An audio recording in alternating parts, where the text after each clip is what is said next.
Welcome to waves media Telugu. Palnadu జిల్లా Narasaraopet municipal కార్యాలయం వద్ద ఎమ్మెల్యే డాక్టర్ చదలవాడ అరవిందబాబు మాట్లాడుతూ ప్లాస్టిక్ వాడకండి, పర్యావరణాన్ని కాపాడండి అనే సందేశంతో మహిళలకు గన్నీ బ్యాగ్స్ను అందజేశారు. ఈ సందర్భంగా ఆయన మాట్లాడుతూ పర్యావరణ పరిరక్షణలో ప్రతి ఒక్కరూ భాగస్వాములై ఉండాలని, ప్లాస్టిక్ వాడకాన్ని తగ్గించి పునర్వినియోగ వస్తువులను వినియోగించుకోవాలని పిలుపునిచ్చారు. సోదరులందరికీ స్వచ్ఛాంధ్ర శుభాకాంక్షలు. అక్టోబర్ 2 నుంచి మరి జాతిపతి గాంధీ గారి సాక్షిగా మరి భారతదేశం మొత్తం కూడా ప్లాస్టిక్ నిషేధం జరుగుతుంది. ఎక్కడ కూడా వ్యాపారస్తులు కానీ, షాపుల్లో కానీ, కిరాణా కొట్టులో కానీ ప్లాస్టిక్ బ్యాగులు, ప్లాస్టిక్ గ్లాసులు కానీ, ప్లాస్టిక్ ప్లేట్లు కానీ వాడటానికి వీల్లేదు. ఏదైనా హోటల్స్లో కానీ, విందులు వినోదాల్లో కానీ స్టీల్ ప్లేట్లు కానీ, పింగాణి ప్లేట్లు, స్టీల్ గ్లాసులే వాడాలి.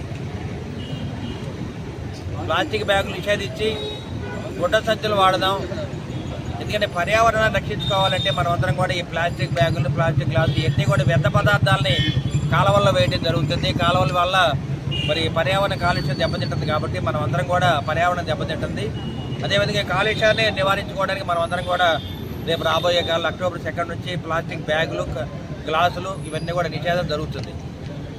ఏదైతే నరేంద్ర మోడీ గారు స్వచ్ఛ భారత్ను అమలు చేస్తున్నారో, ఏదైతే నారా చంద్రబాబు నాయుడు గారు స్వచ్ఛాంధ్రను అమలు చేస్తున్నారు, ఏదైతే పవన్ కళ్యాణ్ పట్టుదలతోటి ఈ ముగ్గురు కూడా కలిసి ఈ ప్లాస్టిక్ నిషేధన కార్యక్రమాన్ని చేపట్టారో దీన్ని మనం అందరం కూడా అమలు చేయాలి.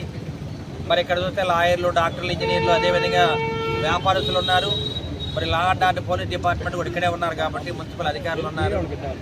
మరి కలెక్టర్ ఆదేశాలతోటి మేమందరం కూడా దీన్ని అమలు పరుస్తున్నాము.